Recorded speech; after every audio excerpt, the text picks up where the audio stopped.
On July the 4th, 1980, an 18-year-old girl named Missy Jones walked out of a family barbecue in California. She told her family she wouldn't be long. That was the last time anyone saw her alive. The next afternoon, her body was found in a grapefruit grove 11 miles away. She had been sexually assaulted. Her killer left DNA at the scene. Investigators collected it, entered it into the national database, and got nothing back. No match, no criminal record, nothing. After a while, the case went cold. The killer walked free. But here is the thing about this case. The man who killed Missy Jones was at that barbecue. He sat with her family that night. And for weeks before she died, Missy had been telling people she was afraid of him, that he kept coming on to her, that he wouldn't leave her alone. Nobody questioned him. Not in 1980, not ever. He lived a normal life for the next 40 years. Until one detective tracked him to Las Vegas, invited him to lunch, and watched him throw a fast food cup in the trash. That cup put him in prison. This is the story of 45 years of silence. A killer who sat at the table with his victim's own family, and the one detail that finally caught him. But first, let's go back to who Missy was. Michelle Jones grew up in the Inland Empire, east of Los Angeles. She was one of 8 siblings in a large, close family. She went by Missy. She was 18 years old in the summer of 1980.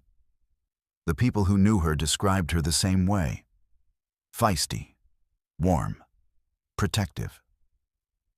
She was the older sibling who looked out for the younger ones without being asked. The one who noticed when someone needed looking after.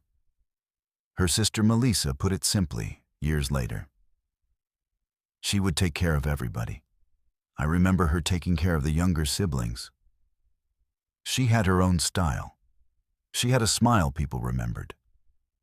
But that summer, something had been weighing on her. There was someone in her life making her uncomfortable, and she hadn't been quiet about it. Her older sister Phyllis was in a relationship with a man named Leonard Nash. He was 26 years old. They shared a home in Rancho Cucamonga. At some point earlier that year, Missy had stayed with them, just for a short time. She didn't stay long. She went straight to her mother and told her what was happening. Nash kept coming on to her. He made her feel uncomfortable. She wanted nothing to do with him. And no matter how clearly she said that, he wouldn't stop. Her best friend knew it too.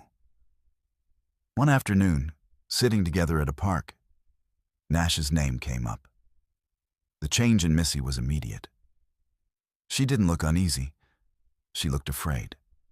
Missy had done everything she could. She had spoken up. She had said his name. She had told her mother and her closest friend.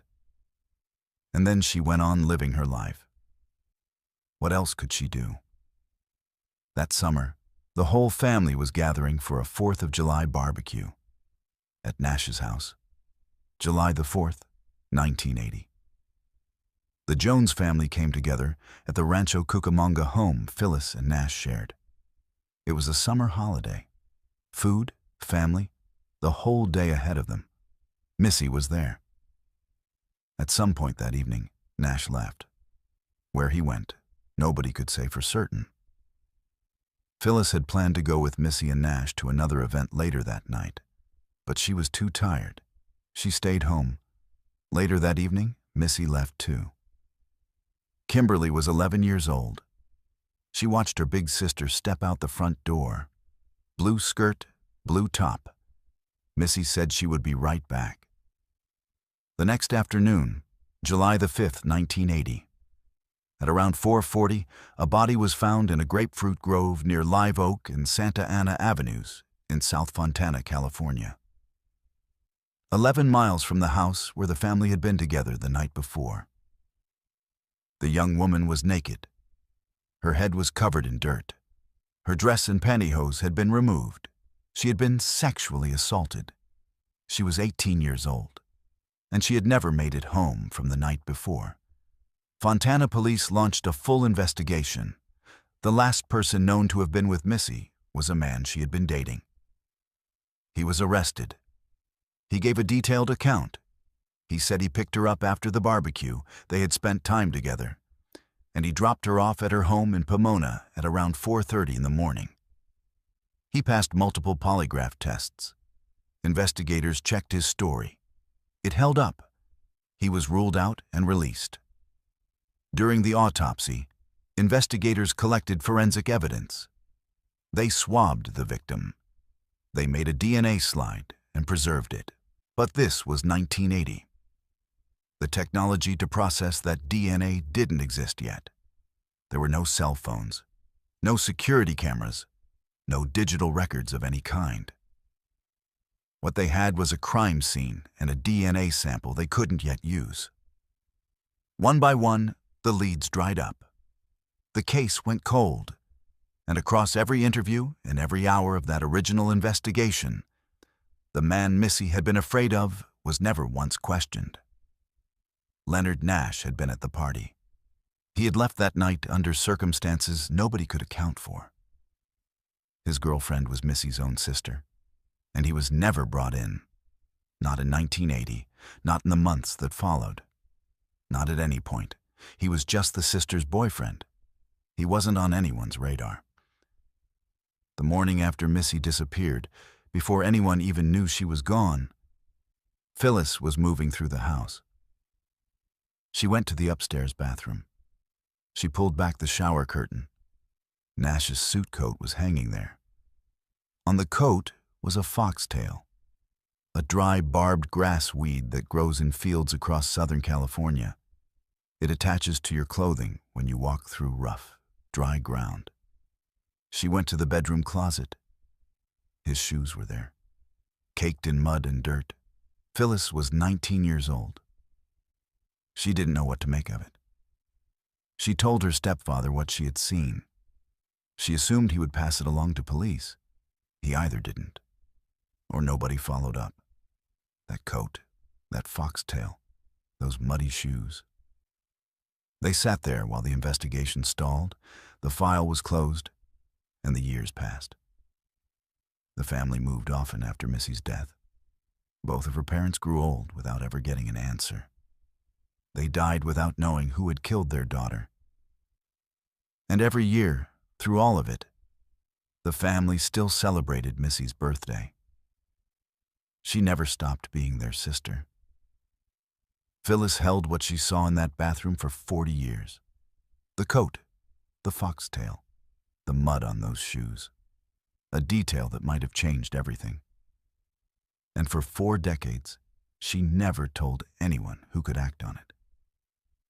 In the spring of 2020, Corporal Catherine Clark of the Fontana Police Department was assigned to the San Bernardino County Sheriff's Cold Case Homicide Task Force.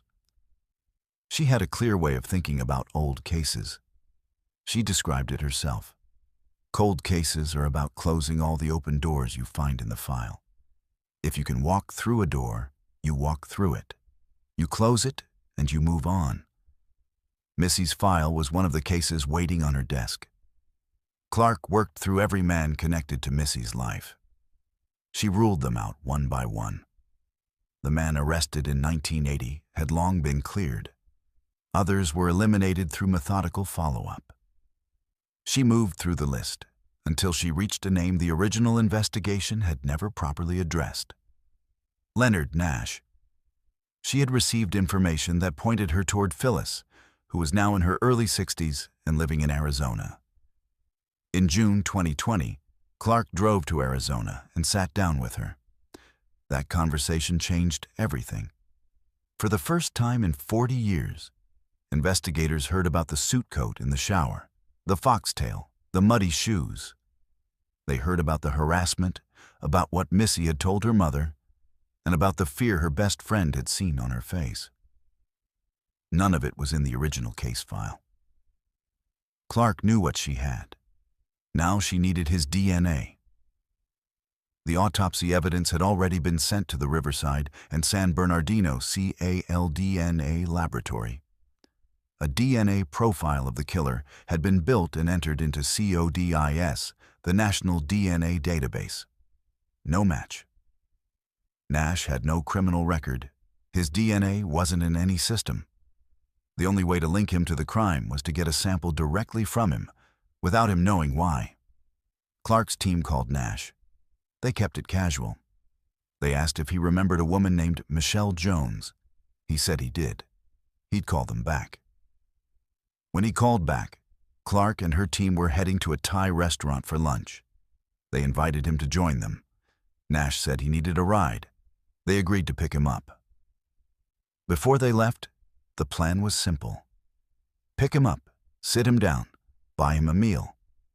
While he ate, collect everything he touched: his fork, his napkin, his straw, his plate. Bag it all and send it to the lab. They even placed a sealed water bottle in the center console of the car, just in case he reached for it on the drive. They pulled up to the gas station where Nash was waiting. He walked out of that gas station already holding a Wingstop styrofoam cup. He got into the front seat. He reached over, picked up the water bottle from the center console, and poured it into his Wingstop cup. They drove to the restaurant. Over lunch, Nash talked. He told investigators he had danced with Missy at the party. He said he had never had sex with her. He was relaxed. He had no reason not to be. When the meal was done, Clark asked him to step outside and look at some photographs. The second he was out of his seat, one detective moved to the table. Fork, napkin, straw, collected and bagged. Another detective walked back and pulled the Wingstop cup from the trash. Clark and her partner looked at each other. All of it went to the lab. Analysts first confirmed that the DNA from the cup, the fork, and the straw all matched each other, verifying it all came from the same person. It did. Then they compared that profile against the slide from Missy's autopsy, preserved since 1980. It was a match. 26 septillion times more likely to be Nash than any other person on Earth. When Clark got that result, she was elated. And then she started crying, because it had been so many years. DNA collected in June 2020, lab work done by August. By September, the arrest warrant was ready. On September the 8th, 2020, police in Las Vegas took Leonard Nash into custody. He was 66 years old. He was extradited to California. Nash stood trial. The first trial ended without a conviction. Prosecutors brought the case back. On November the 13th, 2020,